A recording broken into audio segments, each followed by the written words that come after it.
السلام علیکم.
الحمد للہ رب العالمین والصلاة والسلام علی رسولہ الکریم وعلی آلہ وصحبہ اجمعین ومن تبعهم بإحسان الی یوم الدین، اما بعد.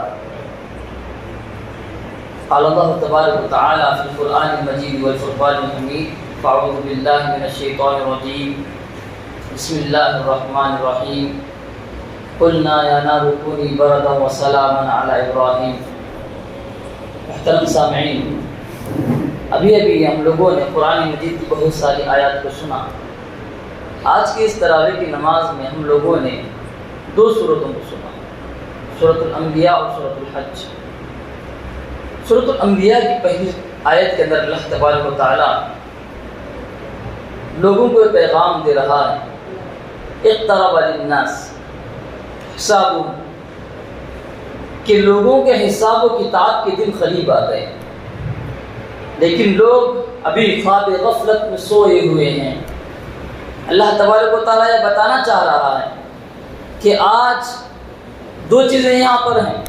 پہلی چیز، انسان کے جو لمحات آج گزر رہے ہیں، ایک ایک سیکنڈ جو آج ہمارا گزر رہا ہے، ایک ایک منٹ جو آج ہمارا گزر رہا ہے، ایک ایک گھنٹہ، ایک ایک مہینہ، سارے کے سارے ایام جو ہمارے گزر رہے ہیں، وہ اس بات کا پیغام ہمیں دے رہے ہیں کہ جو سیکنڈ ہمارے گزر رہے ہیں، اتنے سیکنڈ، اتنے منٹ ہم اپنی موت کے قریب ہوتے جا رہے ہیں. اتنے ہی ایام جو ہمارے ایام گزرتے جا رہے ہیں، ہم اپنے قبر کے قریب ہوتے جا رہے ہیں. گویا کہ ہماری زندگی مائنس ہوتی چلی جا رہی ہے.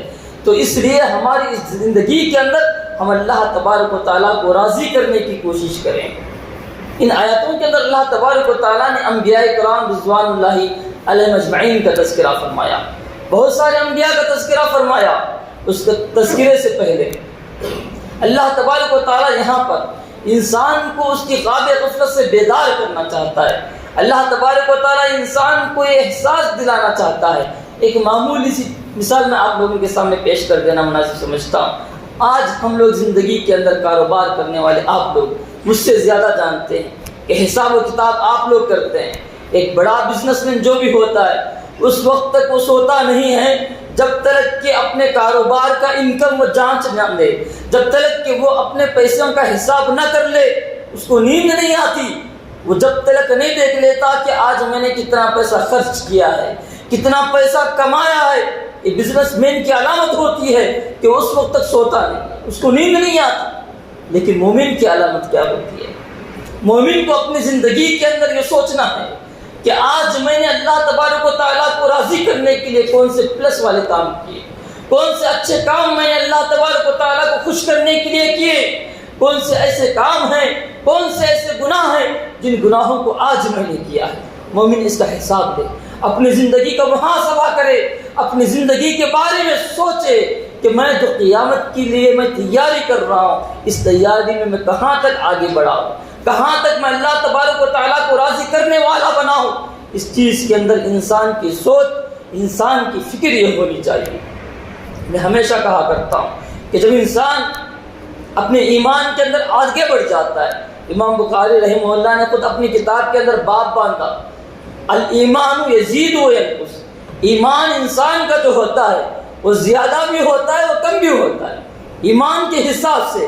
تو آدمی جب ایمان کے اندر آگے اور تکمیل تک پہنچ جاتا ہے، وہ اپنے دل کے اندر اپنے ایمان کی ایک مٹھاس کو پاتا ہے، اور یہ مٹھاس جو ایمان کی مٹھاس انسان دل کے اندر پاتا ہے، یہ ایمان کی مٹھاس زبان کی مٹھاس سے بھی زیادہ میٹھی ہوتی ہے۔ یہ ایمان کی جو مٹھاس انسان اپنے دل کے اندر محسوس کرتا ہے، وہ زبان سے حاصل ہونے والی مٹھاس، زبان پر حاصل ہونے والی لذت سے زیادہ لذیذ ہوتی ہے۔ جو مٹھاس انسان ایمان کے اپنے دل کے اندر پا، وہ شہد سے بھی زیادہ میٹھی ہوتی ہے۔ کوشش یہ کرو اس ایمان کی مٹھاس کو اپنے دل کے اندر محسوس کرنے کی کوشش کریں میرے مسلمان بھائیوں۔ انہی صورتوں کے اندر اللہ تبارک و تعالیٰ نے بہت سارے انبیاء کا تذکرہ فرمایا، ان میں سے ابو الانبیاء حضرت ابراہیم علیہ السلام کا بھی اللہ تبارک و تعالیٰ نے تذکرہ فرمایا۔ ابراہیم علیہ السلام کا جب اللہ تبارک و تعالیٰ نے تذکرہ فرمایا تو وہاں پر دعوت و تبلیغ کے اصول و ضوابط اللہ تبارک و تعالیٰ نے بتائے۔ اللہ تبارک و تعالیٰ نے واضح کیا کہ ابراہیم علیہ السلام نے سب سے پہلے دعوت کس کو دی؟ گھر کے باہر والے کو نہیں دی، والد محترم کو دی۔ سب سے پہلی دعوت اپنے گھر والوں سے شروع کی، اس کے بعد رشتہ داروں کو، اس کے بعد گاؤں والوں کو، اس کے بعد باہر والوں کو۔ یہ اصول و ضوابط ہیں دعوت و تبلیغ کے۔ اپنے گھر والوں کو سدھاریں، گھر والے سدھر جائیں، خاندان والوں کو سدھاریں، خاندان والے سدھر جائیں، گاؤں والوں کو سدھاریں۔ کم از کم ان کے سامنے اپنی دعوت کو پیش تو کریں۔ لیکن آج ہمارا حال کیا ہے؟ گھر والوں کو بھی چھوڑے، خاندان والوں کو بھی چھوڑے، گاؤں والوں کو بھی چھوڑے، گئے تو کسی اور دوسرے مقام پر پہنچ جاتے ہیں دعوت و تبلیغ کے نام پر۔ یہ چیز غلط ہے۔ دعوت و تبلیغ اسی ناحیے سے کرنی چاہیے، اسی نہج سے ہمیں کرنی چاہیے، اسی طریقے سے ہمیں کرنی چاہیے جس طریقے سے نبی کریم صلی اللہ علیہ وسلم نے کیا تھا۔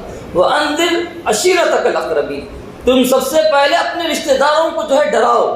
تو یہ ساری چیزیں، یہ سارے اصول و ضوابط ہیں جو اللہ تبارک و تعالیٰ نے قرآن مجید کے اندر ذکر کیے۔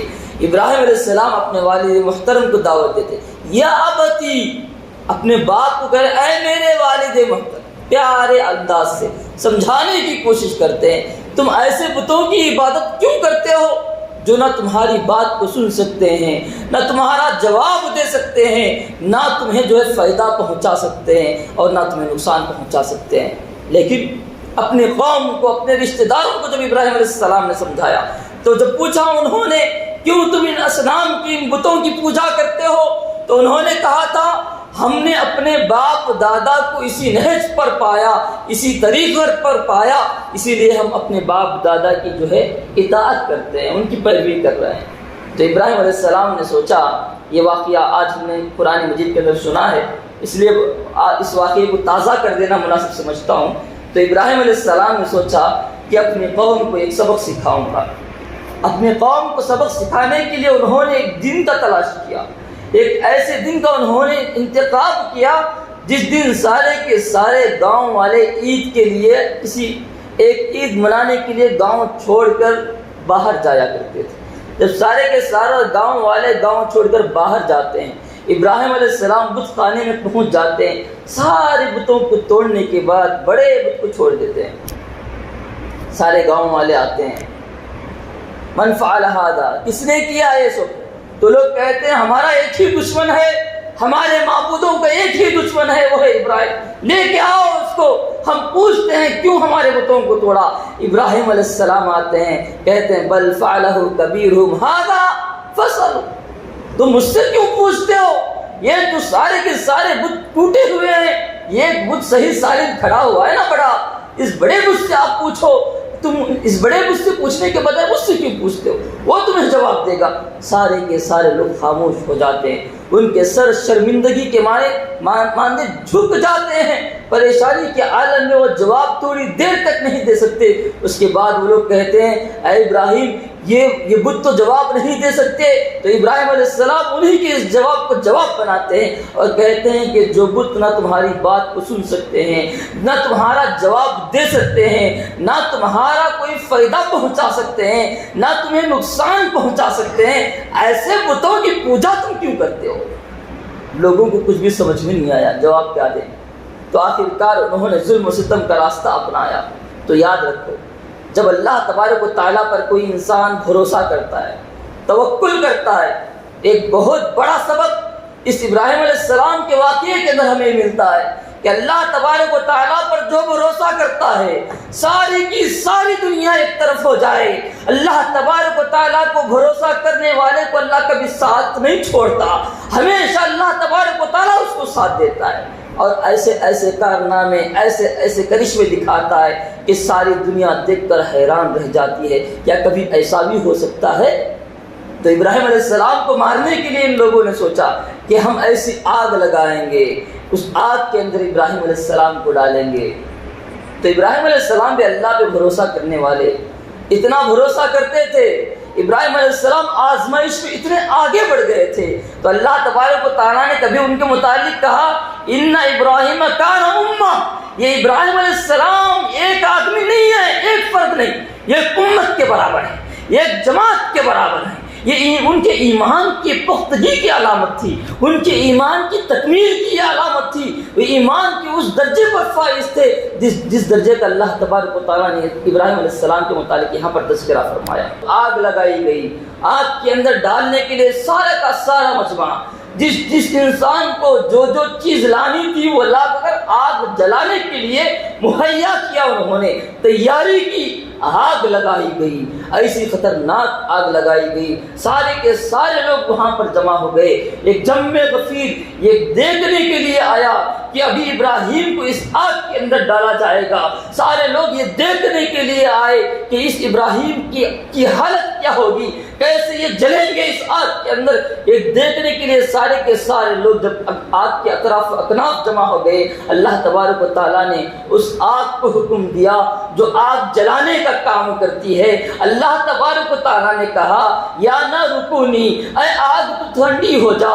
اللہ تبارک و تعالیٰ نے صرف یہ نہیں کہا کہ کونی بردا، برد کہتے ہیں عربی زبان میں ٹھنڈے پن کو، ٹھنڈی چیز کو برد کہتے ہیں۔ اللہ نے یہ نہیں کہا کہ صرف تو ٹھنڈی ہو جا، بلکہ اللہ تبارک و تعالیٰ نے یہ کہا ٹھنڈی ہونے کے ساتھ ساتھ میرے ابراہیم کے لیے تو سلامتی والی بھی ہو جا، سلامتی والی ایسی ہو جا کہ میرے ابراہیم کو ذرا برابر بھی تکلیف نہ ہو۔